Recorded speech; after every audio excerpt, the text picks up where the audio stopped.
Deməli, hiking ilə bağlı ən çox gələn suallardan biri oldu ki, təhlükəlidir yoxsa yox? Deməli, bu suala indi burada göstərərək cavab vermək istəyirəm. Belə bir yol var, burasında maşın yoludur. Ümumiyyətlə, hiking zamanı getdiyimiz yerlərdə müəyyən qədər maşınla gedirik, sonra piyada gedirik və maşın yolları da adətən bu formada olur. Beləncə yerlərdən keçib gedirsən. Gördüyünüz kimi orada məsələn üçün qar uçqunu olub, yuxarıdan uçqun olub və orada bir qar topası yaranıb və ya buz topası yaranıb deyə bilərik. Eyni formada da burada uçqun olub. Buradakı uçqunsa torpaq uçqunudur, bu daha pisdir və bütün yolu bağlayıb.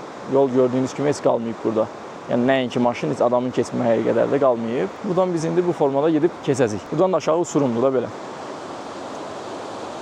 Buradan kimsə yıxılsa, belə yıxılmanın qaydalarını bilərək az zədə ilə xilas ola bilər. Amma ümumi bədbəxt hadisə də ola bilər. Mən indi çalışacağam ki, çəkilişə yox, keçməyə fikir verərək buranı keçim. Dediyimə əməl eləmədim, amma yenə. Qısaca sualın cavabı təhlükəlidir. Amma bir dənə məsələ var ki, bunu diqqətdə saxlamaq lazımdır. Bu da odur ki, təhlükə anlayışı ümumiyyətlə insandan insana dəyişir. Misal üçün, mən bu hikingə başlayanda, bu təcrübəyə başlayanda ki, mənim üçün təhlükə anlayışı ilə indi biraz təhlükə anlayışı dəyişib. Bəlkə 10 illərlə təcrübəsi olan adam buranı qaçaraq keçər. Bu təhlükəni dəyişmir, amma o adamın ağlındakı təhlükə ilə bağlı anlayışın dəyişdiyini göstərir. Və ona görə, məsələn, kiməsə Everestə getmək çox böyük bir şey kimi gəlirsə belə, illərlə hikinglə məşğul olmuş, zirvələrə getmiş adamlar üçün bu artıq o qədər böyük də risk olmur. Çünki onlar Everestə birbaşa getmirlər. Onlar əvvəlcə 4000-lik zirvəyə gedirlər, misal üçün, oradakı təhlükə ilə biraz tanış olurlar. Artıq təhlükə anlayışı onlar üçün biraz daha aydınlaşır və daha uzaqlara getmiş olur. Daha sonra 6000-ə gedirlər, 7000-ə gedirlər və bu formada onlar Everestə gedəndə sadəcə çox az təhlükə hiss edirlər. Çünki daha əvvəlkilərə nisbətən həqiqətən biraz daha çox təhlükə olur. Belə amma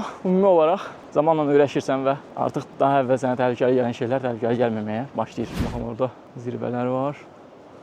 Bura bu formada davam edir.